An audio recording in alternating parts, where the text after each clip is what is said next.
Hello guys and welcome back. This is Mr. Siege, but today I have started again.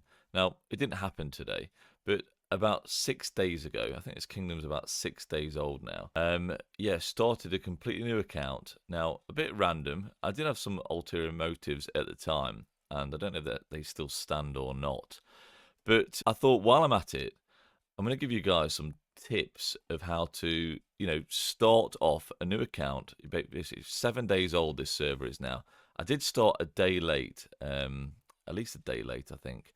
But yeah, I want to give you some tips on how to start off and what you should be focusing on to become the best you can be as a new account. Now, it's not easy being a new account in Rise of Kingdoms, especially if you don't know what you're doing. So let's get on and let me show you what I think your focuses should be when you basically start in Rise of Kingdoms, or whether you start again or not. Now, as you can see, I'm City Hall 16, which is a number there below. And I think the priority at this stage in the game is actually to increase power as fast as you can. People only really care about your power. That's when you're joining alliances.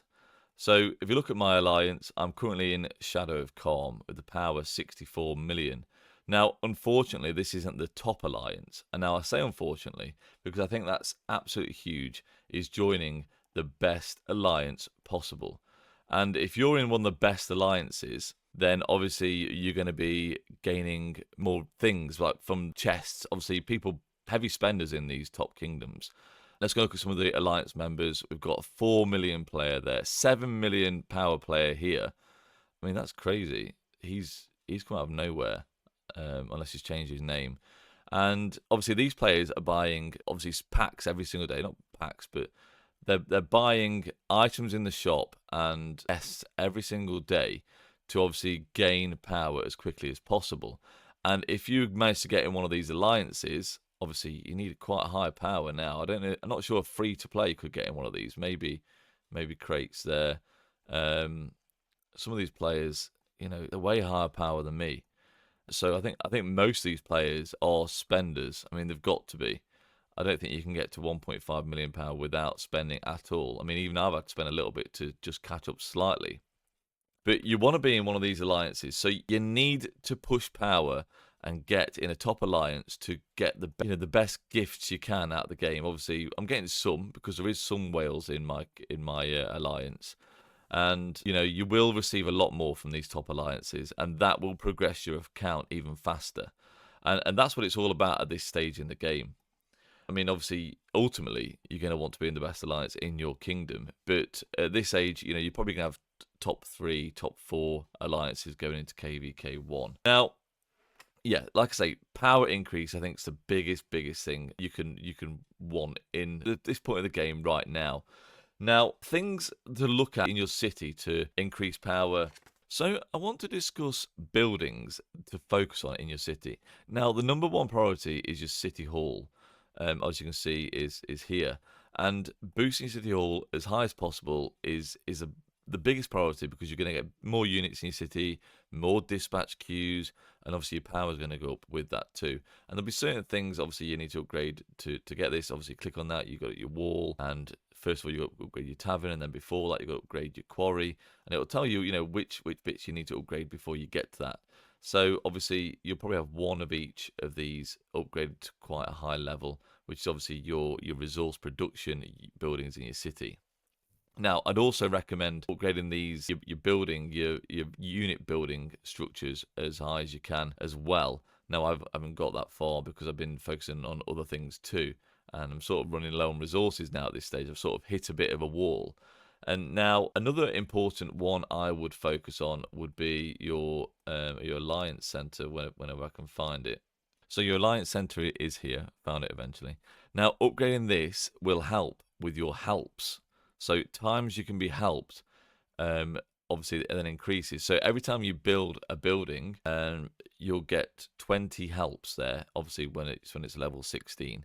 Now the more helps you get, the less amount of speed ups you'll need to obviously upgrade that building to speed up and boost it up. And you will want to use your speed ups to obviously speed things up as fast as you can and upgrade them initially, because obviously that's going to increase your power a lot faster. Now, obviously, I would also focus on your military tech because you want to be upgrading to, the highest units possible. Probably T4 as well. I'd probably aim for T4, especially if you're free to play. Obviously, T5 is a long way off. You're going to be like 50, 55 million power before you're going to be getting T5. So don't expect that to come anytime soon. Even those big spenders in the game, like, don't think you're near when you're at 10 mil power because you're a long, long way off. And if you're rushing T5, expect to be around 50 mil power before you actually reach that. So that's a long way off. But T4 is pretty reachable. I'd probably say you'd probably need to be about 3 or 4 mil power, potentially, maybe even before that. And I've not got there yet, and I will do, because obviously the ultimate goal to this is to make a Siege KVK2 account and see how those epic Siege commanders actually get on in a KVK2. Now, obviously, again, I'm a long way off that, and potentially I may not carry it on. I've got a lot of work on my main. I'm definitely not giving up on my main account at all, by the way. That is my main focus. It has to be, because I've got people that rely on me, I guess, and I enjoy fighting in Season of Conquest. But things are hard now. Like, early game, like, honestly, it's so much harder than what it is now, in my opinion. And to keep caught up, you've got to be on this like 24/7, especially before you hit 500k power, which is like nothing, I know, but it does take a while. You're looking at 3, 4, 5 days maybe, depending on how fast you are at upgrading things. But it is hard work, and you have got to put a lot of time in. So you've got to expect that. Now, obviously, also again about being in the best alliance, you've got to stay in the best alliance. So you've got to be helping the alliance. You've got to be building flags, earning your credits, and obviously helping people. Obviously when people need helps on the credits and building cities and stuff, building their buildings and stuff like that, obviously try and help them as constantly as possible. But you're going to have to be on pretty much all the time, which I know it's crazy, but yeah, it's pretty full on at this stage of the game. Now, at my stage of the game, I can send farmers out and then wait a couple of hours, go on and send them again, and I don't even have to do that. I mean, that's just gathering resources. In terms of upgrading buildings and stuff like that, I don't obviously need to do any of that. I'm fully upgraded on my main, and I don't even have to spend anything. I'm VIP 16. I get 3 gold heads a day. Now, this is another thing. You really do want to upgrade your VIP initially, in my opinion. You want to get at least VIP 6 for your extra builder. You will also get building speed, gathering speeds. Yeah, you unlock your second building queue, which is massive. Now, I'm obviously on VIP 7 at the moment, and I'm obviously having to slow down pushing that because I'm pretty much out of gems. But you can get gems obviously by attacking barbs, and that's another thing. You need to be using your AP all the time. Don't let your AP bar fill. You want to be using all this AP. Now, I think the best thing to use your AP on initially is your barbarians, because let me see on my reports notes. So if you look in your items, obviously in the early game, like the first couple of days, you get the Lohar event come out, and obviously you want to be focusing on barbs to get your Lohars. Now, I wouldn't be rallying or attacking these Lohars initially until that event is over, because you don't want to be wasting AP on rallying the Lohars when you can be gaining the Lohar necklaces, which obviously you can open up and you get more speed ups and that. So I would avoid rallying anything, rallying forts, rallying Lohars. Just attack barbarians to get those Lohar necklaces. You know what? Even use your AP. I've not used my AP bottles, but I think it's actually a good idea at this point of the game to use your AP on those. Get it all used, because that will increase your speed ups. Because you'll get to a point where your speed ups are getting low. I've not got many days of speed ups left, and you're probably going to wish you were doing things like that. Now, I've seen loads of people rallying them already and rallying forts, but there's plenty of time to rally those after the event's over. So yeah, hold off on that. And another thing to mention when we're talking about barbs attacking barbs as such is Mulan.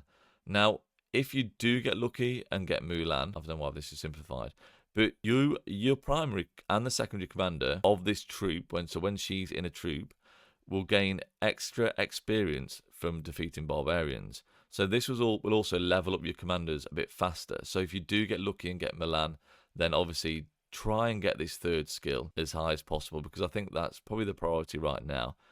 You don't need to focus on fighting people necessarily, really. Leave that to the whales, the big spenders. that are in your alliance. Now, it may seem a bit trash saying that, don't get involved in fights, but it will affect your power. If you are free to play or a low spender, that will have a stump on your power if you're getting involved in big battles. Now, don't get me wrong, if you're needed and you've got to be there. But if you can avoid it until you KVKs, your account is going to be, in a better position, right, then. So, yeah, I would focus on, trying to get Mulan up to third skill for your barbarians, and you can then pair her with other commanders and try and boost their, obviously, P levels up, get them to level 30, 40, and obviously ultimately 60, but it's very difficult. So pair with some and obviously be doing plenty of barbarians. Or you may want to hold those AP bottles until you get Mulan's third skill up a little bit more. Now, there is this event in the corner, and there's 10 days left on it. And I do want to make you very, very wary, because this is such a great event. I don't know why it's so early on in the game. I don't know why it's only lasting the first 17 days. But if you do make a mistake, be very careful. Don't use this. Don't waste this event. So if you've already put heads into a commander, which obviously I have with Mulan, I've used 2 gold heads. But a lot of you may be pumping legendary commander sculptures into a commander that you're not that bothered about, or in the end game you think, well, I'm not going to use them at all. But if you pumped gold heads into Mulan initially, get that barbarian, get that skill up, that obviously you're getting extra experience from barbarians. I mean, the 95% is crazy. And then at the end of this event, obviously don't miss it, but then you can go and reset your Mulan and put those gold heads into someone that's going to benefit you more on the field potentially. So don't waste that event. It's really useful. You don't want to be pumping gold heads. This is another thing. You don't want to be pumping gold heads into commanders like your gathering commanders. You don't really want to be pumping gold heads into Milan, really, guys. She's a gold key commander. You're not a pay-to-win player. Try not to pump heads into commanders that, you're not going to use in the end game, because it is going to cost you. Now, the good thing is, though, you do get commander swaps, so you could focus on 2 commanders that you're going to stay with for the whole of the game, at least until commander swap comes out, and then you can switch them to what you want to do. And, I might do that myself, because I might focus on, might get a YSG or an Alex at some point, and then use my commander swap to switch them to, obviously, siege commanders eventually, the commander swap, if I get that far in the game. And obviously I don't know yet. But be very, very cautious on who you're spending your gold heads on. Don't put them into gathering commanders, guys. Gold legendary sculptures are so, so valuable. And, I think I've only had 2. I don't think I can upgrade. I think I've only had 3 overall. So, I'm not buying the bundles. I did put a bit of money into Minamoto and a bit into Sao, because I think them at 5511, both of them will actually be a strong enough march, probably a stronger march at this stage in the game. And that's obviously, if you're a pay to win, Minamoto, he's such a cheap commander, really. I think it's about $200, and you can max Minamoto, and you can use him for so much. You can use him for fighting, he's great for. You can use him for forts, barbarians. Overall, yeah, I think Minamoto's like a quality KVK 1 and KVK 2 commander. Now, obviously, after that, you won't be able to use him on commander swap, but you will have had a decent amount of value if you max him early on in the game. And you can still use him for forts. I mean, Minamoto and Sao for forts is perfectly fine. But yeah, I'd probably get Sao to maybe 515 if you're using them on the field initially. You will land some on this skill here, but again, it's fine for forts. So if you are a pay to win, I would say cavalry is probably your best bet. Now, you can get lucky with obviously gold key commanders. If you want to focus archer in the later game, which I don't recommend, I just find them too squishy. But it might be your thing. You might want to go for archers. Then obviously you'll be looking at your Thutmose, and yeah, you got your Thutmose there. I think he's probably the best archer commander you could go for at this point in the game. Maybe you just want to have one gold key commander that you're focusing on, and maybe running with like a Herman. Herman's a decent epic commander, to be fair. Also, you could use him as a garrison, which is handy. But free to play, I think, I'm going to be obviously primarily free to play. I mean, I put a little bit into Minamoto, but I've started off as China, so I think China's probably your best bet as free to play, because you can get more Sun Tzu sculptures, and maxing Sun Tzu because of his AOE, 3 enemy troops in a fan. Obviously, and there's no reduction of damage factor as well. Because so in the later game, if you're doing AoE, which is area of effect, up to a numerous amount of troops, you usually get like a 15% reduction of that damage factor, which you don't get here. So you're hitting 3 troops, damage factor 450, which is actually really good. And then after 1 second, troops hit by this skill take additional damage factor 150. Again, that's all troops hit by the skill. So Sun Tzu is such a really strong free-to-play infantry commander, and you can run him with UG here. You know, he's got the infantry skills as well. You know, extra damage bonus there, which is great. You'll get other commanders obviously unlocked. I think I don't know if I go for Scipio, to be honest with you. But who else would I probably go for? I believe Bjorn's actually pretty good as well. So you could use your Sun Tzu with Bjorn. Yeah, he's a decent commander, to be honest with you. I think Yuji obviously focus more on city defense, which obviously I'm actually, I'm bothered about that because you do want a decent garrison. At this stage of the game, there's so many players, so many randoms. There's always a chance someone attacks city. I mean, look at all the random cities that are about around here. There's loads and loads of people. I mean, some of these also would have disappeared. You know, if you're off the game, no, maybe not actually. I think you have to be off the game 30 days to actually disappear your cities. But there's so many people, and you don't know who's going to attack your city. So actually having that Sun Tzu and Yuji in your garrison is actually quite beneficial.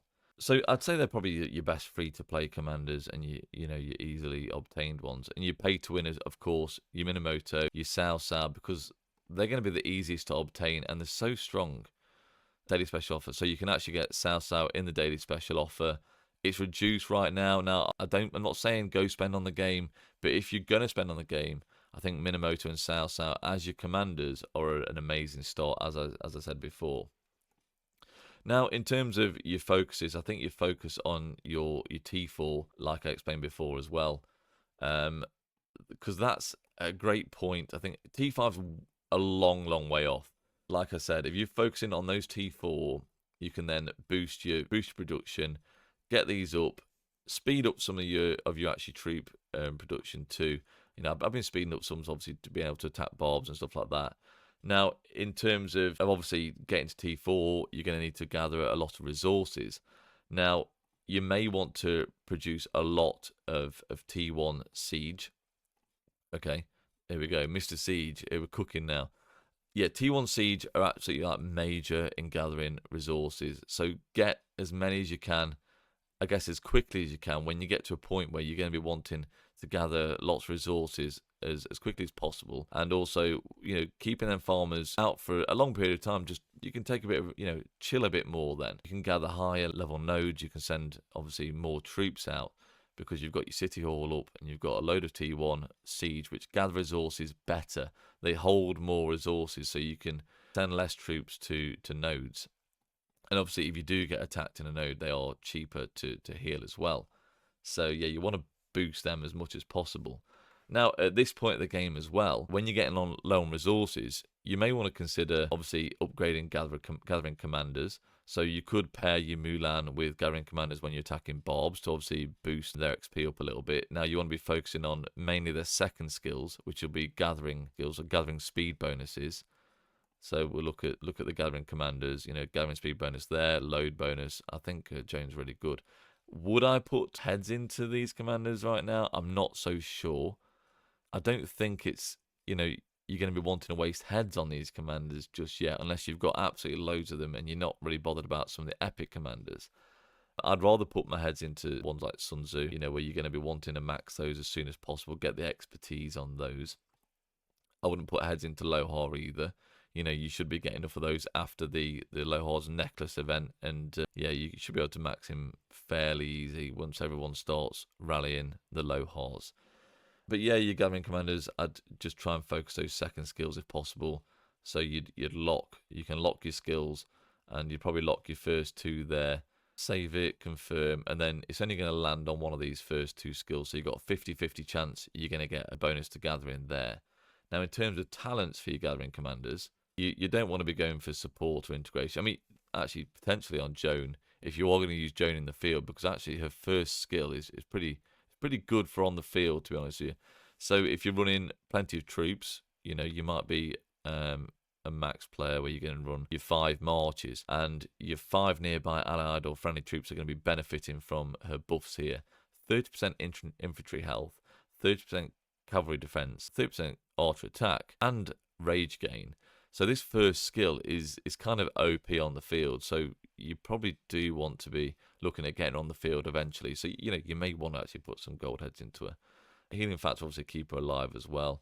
Now don't expect a ton of damage from Joan, because she's not going to do that on the field. But as a support march on the field, she's going to be really handy. So in terms of talents, obviously you want to be focusing on the gathering talents. I mean, yeah, on the field, runner as a secondary and user as a gathering command on the field. These are priorities initially. Going for the gathering speed on food, wood, stone, and gold. And then eventually you want to get to this where you gain, obviously, extra gathering speed. And there is one way you gain extra resources as well, which is nice. So you'll gain an extra 2% resources. I'd probably get to that first and then head over to the gathering speed. Yeah, because the extra resources are really, really handy, of course. You're never going to turn out extra resources. So also at this point of the game, you may want to consider actually making some farms. As hard as it sounds, I mean, having farms is a right pain. But if you're free to play and you're not spending on resources, I think it's a great idea right now to be actually working on some farm accounts. Obviously, you can see here 1, 2, 3, 4, sort of 5, and then I've actually got some more on another account, so I can switch accounts, and I've got 3 more farms on there. So try and gather from your farms every day. On your farms, focus on just training those siege units, T1 siege, working on your gathering commanders, up your city hall again as quickly as you can, because you get more troops in your march. But you don't need to focus on anything else. T1 siege, your gathering commanders on your farm, and obviously just keep gathering resources as much as you can on those farms, and then obviously send them over to obviously your main account. Now obviously on your farms you're also going to want to work on your trading post, which is here. So getting your trading post up as high as you can as well on your farms is going to reduce your tax rate, so you're going to be losing less resources when you're transferring as well. And eventually you will gain march speed too. So guys, I think that's probably about it. But I'm going to obviously keep going at this a little bit and seeing how I can progress on this account. Obviously, still focusing on main, but I'm going to obviously keep pushing this. Maybe try and get in a top alliance. Now, obviously, trying to make friends on this is actually also quite good on being in a better alliance. In fact, let's go and have a look at some of the top players. Now, obviously, also being Mr. Siege has not helped me at all get into one of these top alliances, guys. So I've tried. Baihu is in our alliance, so he's pretty tough. So Atusne, he's the strongest guy in our kingdom, nearly 11 mil power, which is absolutely crazy. And he's in WS 38, which it's not the strongest alliance. But he's been spending like mad. So if you can get in his alliance, then you're going to be gaining some daily chests, which will be nice. So yeah, it is the second strongest alliance though. I'm unfortunately sat in 5th, which it's still not bad. I can't complain. And we're a decent alliance. We're controlling our zone pretty well. But these top alliances, top 3 alliances, is where you really want to be benefiting the most. I think that's just the biggest thing in this game. Try and befriend some of these people, and maybe they'll keep you there, even if you're not the strongest player as well. That's all I can really suggest at this point. So guys, I hope you enjoyed the video. This is Mr. Siege, and catch you on the next one. Bye bye.